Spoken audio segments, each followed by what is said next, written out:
This is our new modern media environment. And just as in the past, communication or mass communication researchers like myself would have studied TV audiences or radio audiences or newspaper readers, that sport is being consumed differently.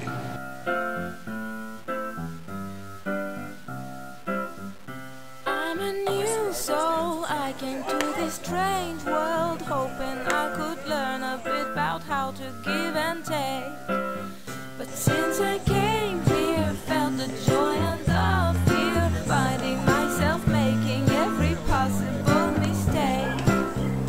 La la la la la la la la la la la la la la. I'm just tweeting. Let's tweet about it. This is great. Social media is all about being unique and being different, and people value information, and so if you can provide them with good information that isn't out there, they have to follow you if they're interested in what you provide. Outside the Lines First Report starts right now. Twitter, to me, it means an opportunity to get to speak to your fans like on a real day-to-day basis. Perhaps every so often, Twitter should read its users their social media Miranda rights. You have the right to remain silent, and anything you post can and will be used against you in the court of public opinion. The latest professional athlete to experience that is 23-year-old Pittsburgh Steelers running back Rashard Mendenhall. Like many Americans, Pittsburgh Steelers running back Rashard Mendenhall had a reaction to the announcement of Osama bin Laden's death. But Mendenhall's tweets over the killing are raising eyebrows online. Yesterday, the NFL star tweeted, "For those of you who said you want to see bin Laden burn in hell and piss on his ashes, I ask, how would God feel about your heart?"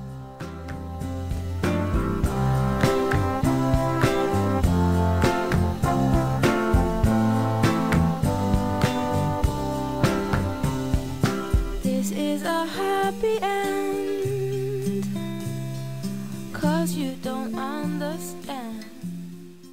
I joined Twitter my junior year of high school, and I mainly joined because it was the newest thing, and then it was a good way to communicate. I think I joined Twitter about, I think the summer going into my senior year of high school. I decided to join because, you know, a lot of people are on Facebook, and I was going into college soon, so I thought it was time for a change. It's taken over my life because I'll stay on Twitter, I'll stay on my timeline all night long. And then for good, I mean, I think it keeps me up to date with a lot of things that go on, you know, something that may even go on campus or some new party or some, you know, a concert. That's something I wouldn't know if I didn't have my mind. So it's something that keeps me up to date with everything. I always tell my coaches that I'll look at a tweet before I look at a text. So, I mean, we may tweet each other. I'll see that before I get to see a text message. So I'm always on my timeline, so it's definitely something that I always keep my eye on. Definitely, for young people now is the way they communicate. So, there really isn't even much texting anymore. A text is you're going to utilize that over Twitter to put what you're doing or where you're going, you know, out on Twitter. So hopefully, though, it allows us, for our players to be able to relate more with us as coaches and vice versa, that we're still using the same modes of communication that they're using. I think we use kind of Twitter as a good way to connect with each other and, give each other jokes, throughout the day, just to check on each other throughout the day. We got to watch what we say. I mean, of course, we know we're in the public, so we have to watch what we say in general, of course, but especially with our coaches, we got to make sure. I mean, it's good that we can all communicate with each other, though, and everyone publicly can see it.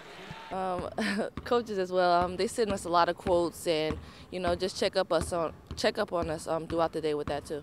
If you take it down a level to people who are 18, 19, 20 years old, who are student athletes and representing a national university, which again in itself is a brand, that you can see why many coaches don't allow their players to tweet. Well, we always talk to our players at length about it. We give them positive and negative examples when we've seen other, players or programs, in different venues not use it properly. So it's all about educating, making sure that our players understand that they're an extension of our program and our university, so to think before they put something on there that they might end up regretting. The beauty of Twitter is a cutting-edge sword. The information is immediate and it goes out to a lot of people. The problem is you can't take it back once you've hit send. I've had a couple of times where I've had to delete some stuff that they wouldn't say was quite appropriate or represented the Maryland program, but I mean, I know if it doesn't represent, sometimes you get carried away. You sometimes forget, and I know we are student athletes, but at the end of the day, we are students. At the same time, we are humans, so we do make mistakes. But it's good to have them and have us to correct, our mistakes and help us.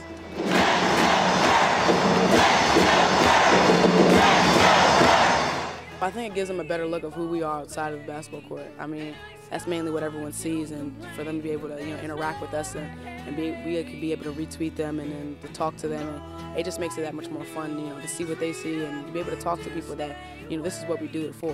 They are sixth man, so to have them have our back and we can talk to them makes that much more fun.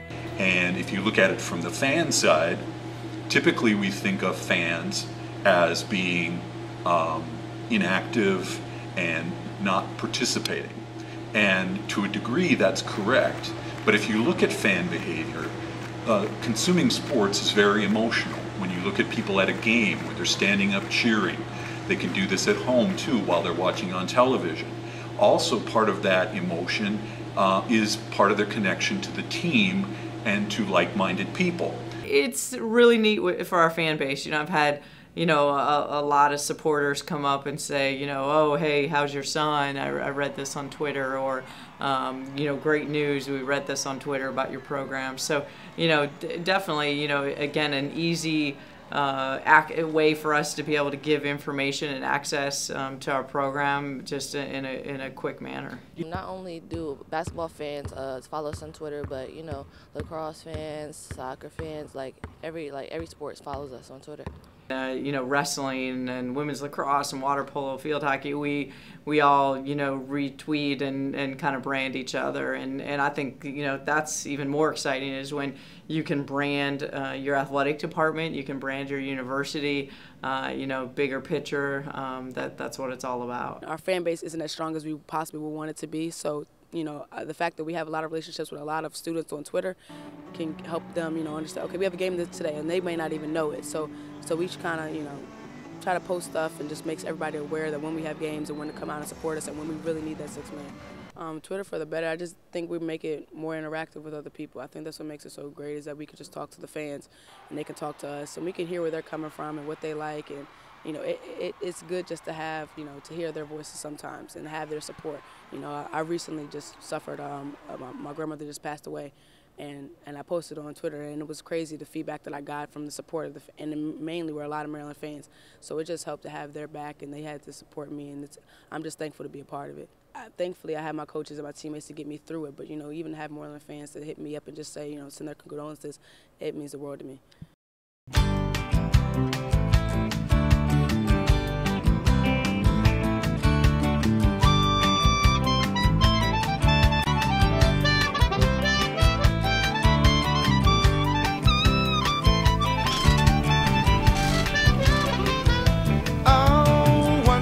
Sorry, I was just busy tweeting.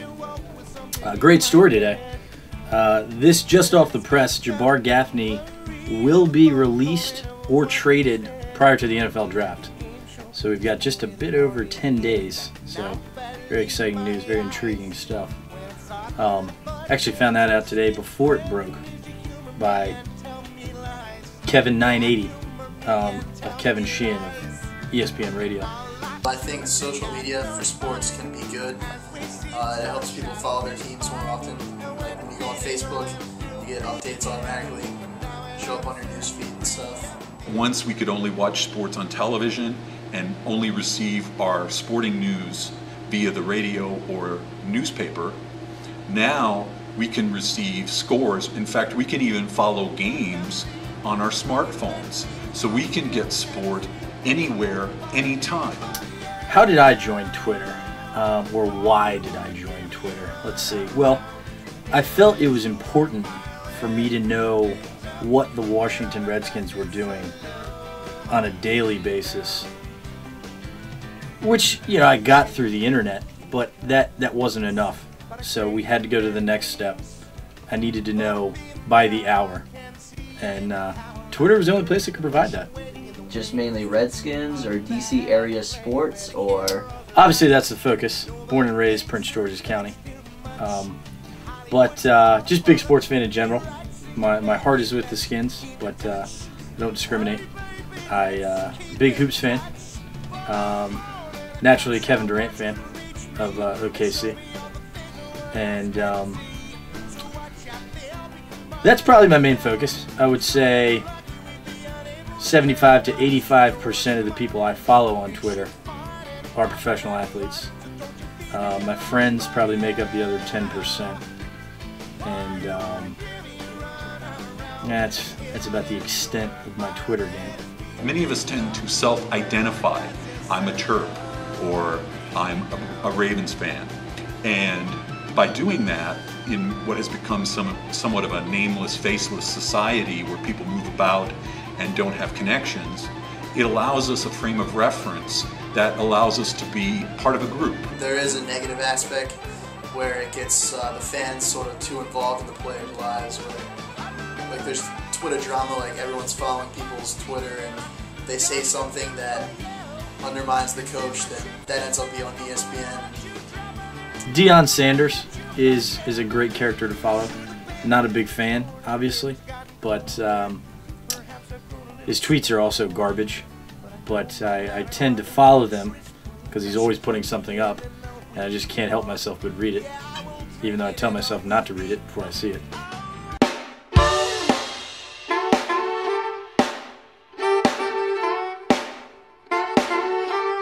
Greetings. Iron Mike 777 here, sitting with Patrick Brennan 8. Welcome. Thanks for coming today. No problem. I pretty much follow any athlete that I come across. Any recognizable name gets the follow. Content, I like to hear the shit talking. You know what I mean? I want it to be aggressive.